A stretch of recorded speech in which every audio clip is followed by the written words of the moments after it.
Hello everyone. So this is 5 repeat authors that I rated their books 5 stars. So, first up will be Elle Kennedy. I've rated most of the books I've read by her 5 stars. The first one for sure was The Deal.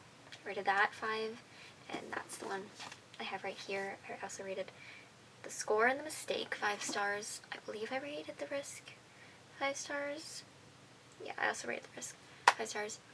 I love her writing style. It is really good. There are some books for hers that have not been 5 stars to me. Like her hockey books, her Off-Campus series and Brighter You series, and the Campus Diaries. Those books are incredible. But I've tried reading this other series by her and it was not as good. I think she's really good at writing hockey romances. Because I read another hockey romance by her and I loved it. But books that aren't hockey romance by her, I don't exactly know if those are my favorite from what I've read so far of them. Then is Alexia Matrosari. I'm probably butchering that, but this was Imposter by her. She has 2 books out, Identity and Imposter, and they were both 5 stars. She only has 2 books out that are in a series, so she does not have a lot of books to read from, and so you kind of just have to, you do have to read Identity before you read Imposter because you will get spoilers if you don't, and it's all part of a series. Kind of gonna do that. So yeah. And then there's Lauren Asher. This is Throttled by her. I love this book. Her books are amazing, and I feel like as she's written more books, because I believe Throttled was her first book she ever published.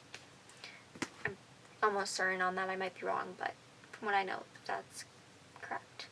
So her writing style has definitely gotten way better since she started writing, but Throttled was so good.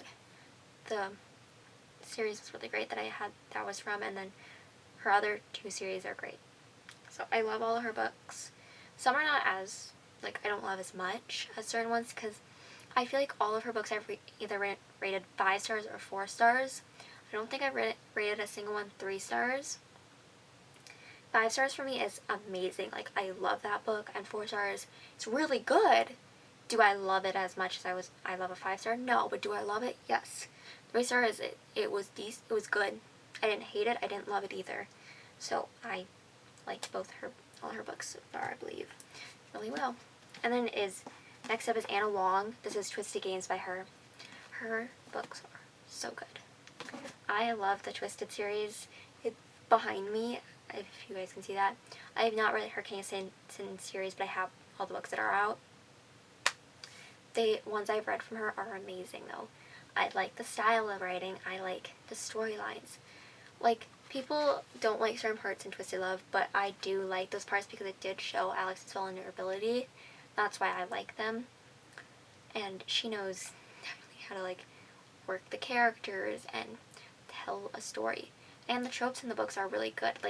In Twisted Games, it's princess and bodyguard. That's interesting to me to read. Certain books by certain people I've tried reading, and I've read another bodyguard romance that I didn't love as much. It was by a different author, and it was still a good book, but definitely not my favorite. The Miranda Zapata. This is Under Lock. This is a really good book, but Miranda Zapata, slow burn romances, and they are so slow burn. Some people do not write slow burn well. I've read some slow burns where they get together halfway through the book, and I'm like, that is not a slow burn. Slow burn in Maria Zapata books is they don't get together till the last chapter, and you barely get the simple brushes of hands, and that is really good. And I liked that. I understand you gotta get them together sooner than the end sometimes, because sometimes, yeah, it can get a little annoying.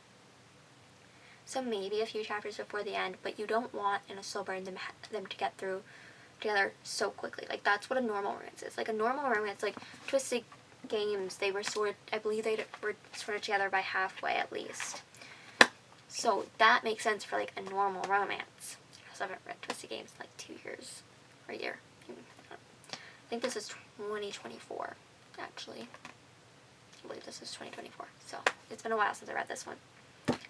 So I don't remember as much from that, but I remember a decent amount. So certain books need them to be together halfway. Slow Burn, they need to get together like at the end pretty much. So Reading Spotted books are pretty much slow burns. Love them. And along so many different like things. Like they're basic romance. They're not just, I don't know if they're contemporary because there is some, there's not really, it's definitely not dark romance. No. There might be a few that are darker, but not super dark. And then Lauren Asher writes, I don't know what exactly, she does kind of write some more contemporary actually. I don't think hers are dark. Hers are definitely like lighter. Like there's obviously different things in her books that are like, they're not super light, like that, no book I've really read is just super light and fluffy. Like there are some books that are that way, which I have, and I probably have read books that are light and fluffy, but a lot of them aren't just light and fluffy. Like Imposter and by Alexia Trost or whatever, there's like some certain elements in this that aren't super light and fluffy, and it was like I read that and I believe it was handled really well. And her books so far are only about like people in a band. They're shorts. But yeah. And then Elle Kennedy writes a lot of different things. She has her hockey romances, which are the ones I tend to like. She has another series where they're in like a school, or another series where they're in a town, another hockey romance. She also writes under a pen name with these other books. So her writing style is great. So yeah, that is it for this video. So that was 5 repeat 5-star authors. So soon, okay, this week you're going to get 2 videos. So this one's the first one. There'll be another one after this. So next week you might not be getting a video. Hopefully I will pre-film 2. Maybe not though. The week after you're going to get a video. I try to post earlier in the week, but you're definitely not getting a video Monday because I'm just arriving back from my trip that day. And so maybe you're getting them late in the week that week because you're not, I'm trying to post Tuesdays and Thursdays. So there's that. I am starting to do that this week more because that helps me schedule when I have to film and everything. So look for videos now on Tuesdays and Thursdays. Sometimes they will be earlier, sometimes they'll be later because and when I have trips, they're going to be later. Like I go on trips a lot, especially in the summer, and it's getting towards summertime. And there's holidays. So during holidays, I don't know if you're going to get as much videos, like if I'm going out of town. No. Like end of May, I'm gone that last week. And I have to pre-film for that, so I don't know if you guys are getting those videos. I'm going to get those videos, and then I'm going on a cruise another week. So I have all these things, and sometimes I don't know right away to pre-film, and sometimes I'm going from trip to trip to trip, so I can't exactly film. And I don't want to film on my trips because I don't bring like all the books I would need to film, and I'm not going to bring books I've already read that I don't want to reread on the trip. So yeah, so see you guys on Thursday then. Bye y'all.